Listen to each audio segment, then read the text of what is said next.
your shame, you know you wear it inside. Run away with all your lies, run away in your disguise, you know you don't fool me. You blame me for your boredom, you blame me for your pain. Well, hello everybody, and thanks again for joining us on Paul Mash TV. We're glad that you could join us again today, and we'll get to our interview in just a couple minutes here. But first, thank you again for all your support and feedback. We love hearing it, and just about everybody is really positive, and we thank you for that. And if you'd like to contact us and let us know what you feel, there are different ways you can do that. You can email us, capital P, lowercase mash TV, all one word, at gmail.com. And you're always going to get a response when you email, and we love to hear from you. And make sure that you subscribe on YouTube if you're watching it right now, and that way you'll keep up with all the latest interviews whenever they become available. And you can also contact us via Instagram, instagram.com/PaulMashTV official. Be sure to follow us there, and you can also like us on Facebook, facebook.com/PaulMashTV, and join in our conversation. You can even post and let us know what you like there, and we love to hear from you.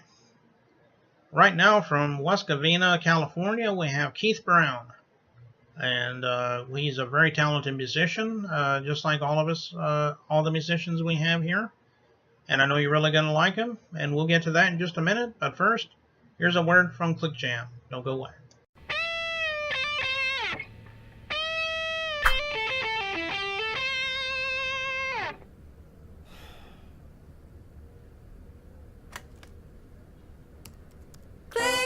Jam all around the world.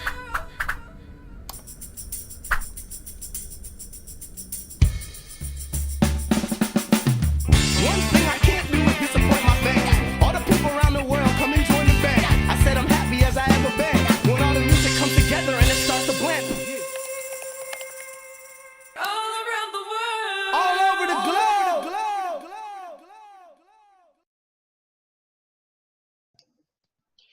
Hello, everybody, and welcome back to Paul Mash TV's interview section. And from West Cavina, California, we have Keith Brown. Thanks for joining us, Keith. Very welcome. Thank you for having me. Hello. Okay, well, we're glad to have you. The first question I ask, it's a question I ask everybody because everyone has their own story. But why don't you tell me a little bit about what made you decide to become a musician? I mean, I'm sure there's an interesting story behind that. I may be fairly interesting. So my story is that I was born into kind of pretty musical family. Father was a drummer. My uncle was a drummer. My brother's a drummer. His name's Kerry Brown. And then I was drawn to the piano for whatever reason, right? So my brother and me, we used to jam all the time just in our house, him on the drums, me on piano. And we were in bands as we got older. And then kind of drifted apart. I played in a lot of bands during the 80s. I'm an old dude. I'm like 50 years old. So I played in a lot of bands, Hollywood, played on the Strip, back in the days of hair metal. But I was more kind of, alternative dude. So I was more like into the Replacements and the Smiths and kind of more whatever, angst-ridden alt music. And so what happened to me and my brother moved to Chicago, went to art school. And then I got a phone call from him one day and said, he got in a band called Catherine from Chicago. They got a record deal with TBT Records, right? Right before they were to go on their first tour, their bass player up and quit right before. I also play bass. So he called me and said, hey, can you do this tour that we have booked? I didn't really have any great job at the time. I think I was 27. So I said, yeah, man. So I went out there, went on tour for like the next 3 years, ended up staying in the band. We made, the band has like 2 records and 1 EP. I made 1 record with them. It's called Hot Sake and Bedtime Stories by the band Catherine. and we had a song in the movie Scream, which was pretty cool. That song was called Whisper. And, you know, the one album that I was involved with came out really great. I love it to this day. And anyways, the band after that, you know, we had some success, but then just kind of faded into whatever. So I went back to California. Like I said, I went to Chicago to do that. I'm from California, West Cavina, like you said. And, you know, played in a few other bands, always kept playing music. And then I completely stopped it. Maybe 10 years ago, I stopped. I just kind of burned out on the whole thing. And then just did my whatever normal, mundane kind of Keith life. And then maybe 2 years ago, I go, you know what? I really miss playing keyboards, piano. And really, in most of the bands I was in, I just played bass. It's not that cool to play keyboards to me in bands. That's my kind of take on it. But I just, 2 years ago, for whatever reason, I go, I just miss playing piano, writing songs on piano. So I bought myself like a Yamaha digital piano for like $600 and joined Instagram, right? I just thought, hey, I'll do Instagram and put my songs on there. So ever since then, for the last 2 years, pretty much all I do is do my 8-hour-a-day job. I come home and I maybe play piano for like 5 hours every night. I haven't missed one night in 2 years. And then all I do is I just post my videos to Instagram. And, you know, I don't have a lot of people that follow me, maybe like 1,200, but it's just been a lot of fun. I've met a lot of really cool people on there, fellow musicians who I've actually made really great friendships with. And pretty much that's where I'm at now in my life. That's my short story right there. Okay. Hopefully that wasn't Yeah, no, it was fine. Now that's interesting. You mentioned the Replacements, man. I haven't heard the name of that band in a long time. one of my favorites. Absolutely Yeah. one of my favorites. Paul Westerberg's a big kind of songwriting hero dude to me. And yeah, I was a big Replacements fan. Would you say that they're probably one of your influences? Maybe you have some other influences that come to mind? Of course, I do, for sure. My number one favorite band of all time, this is probably about 3/4 of the world's favorite band of all time, is the Beatles. I'm the biggest Beatles like freak. I wouldn't say freak. I'm not a freak. Beatles fan that there is, right? I love the Beatles. By far, to me, they were the best band that has ever existed. Paul McCartney and John Lennon are the two single best songwriters that I've ever heard, really, in my life in popular music. So they're always going to be my number one favorite. And then after that, you know, it could be anything from Led Zeppelin to the Smiths to the Cure. I really love a lot of everything, but nothing like I love the Beatles. That's a whole nother level for me. So yeah, you know, just like, I don't know, you know, David Bowie. I love David Bowie. Just like I love a lot of like late 60s, early 70s English bands and English singer-songwriter guys. You know, they have that down for whatever reason, you know. So yeah, that would be some of them. Okay, well that's good. Yeah, the Beatles, I think, are just about everybody's favorite. I think, you know. Yeah, I'm not going out there on a limb too much by saying that, but I just got to keep it real. They were just phenomenal. And another thing, which is like a bucket list thing for me, is like, not only am I the biggest Beatles fan in the world, but my favorite Beatle was Paul, right? I know that's not as cool as John, but from a songwriting point of view, Paul was like almost like a savant to me, in my opinion. So I've never seen Paul McCartney. So my girlfriend about 2 months ago surprised me that I'm going to see Paul McCartney in July at Dodger Stadium.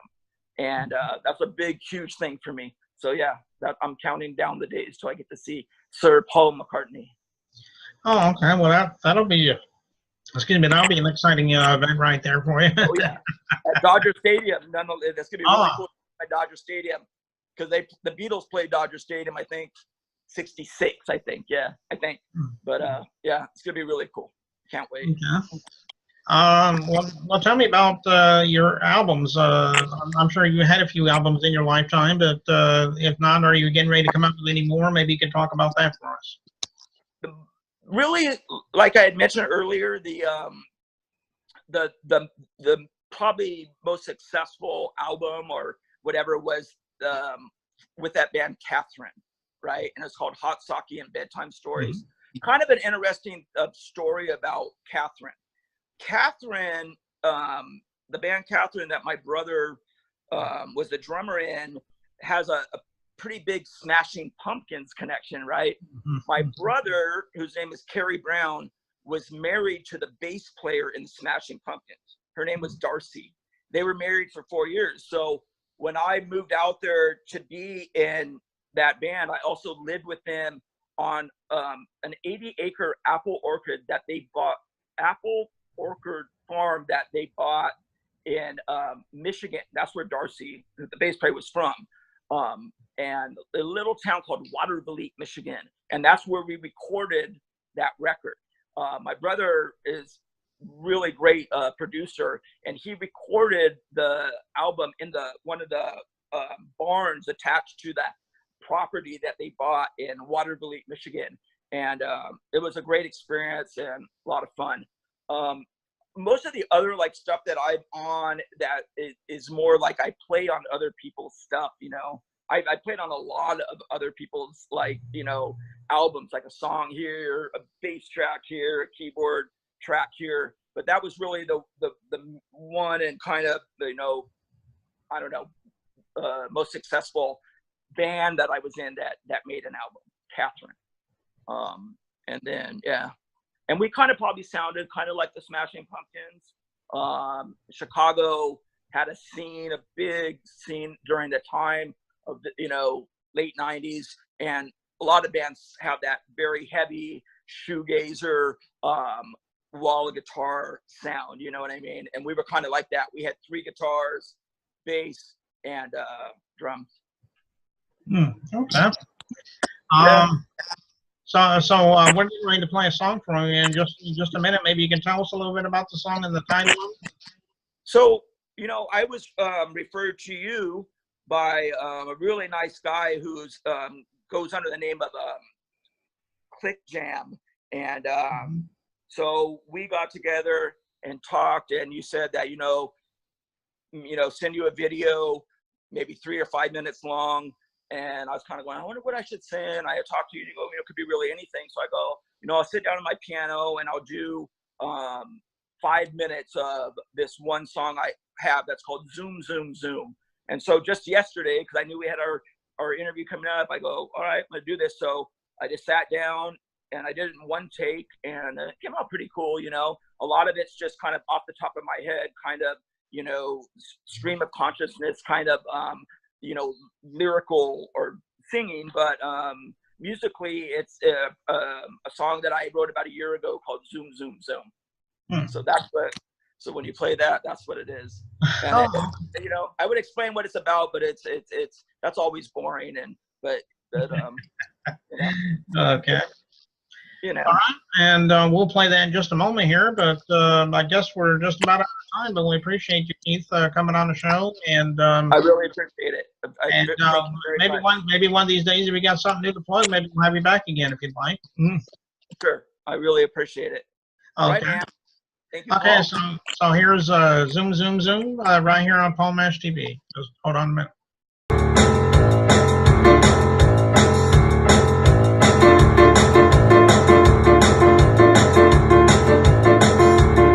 When I was driving down the interstate to my friend on Thursday afternoon, and by the side of my leg was a bottle of gin, some pills that made me go, well, zoom, zoom, zoom, alright.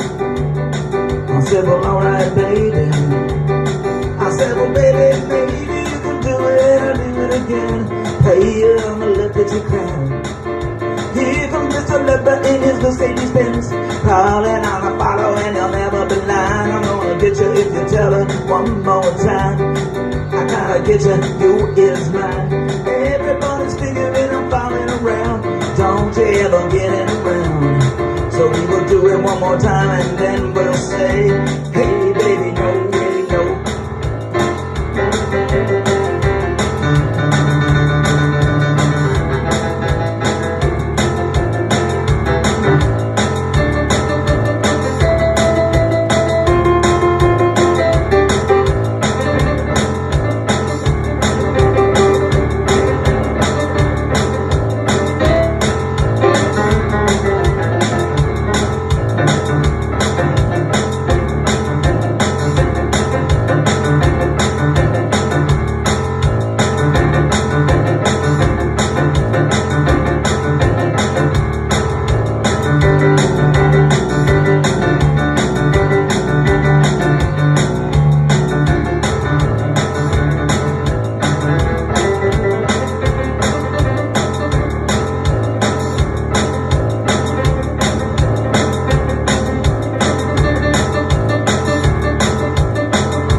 Then by the side of my lake was a bottle of gin.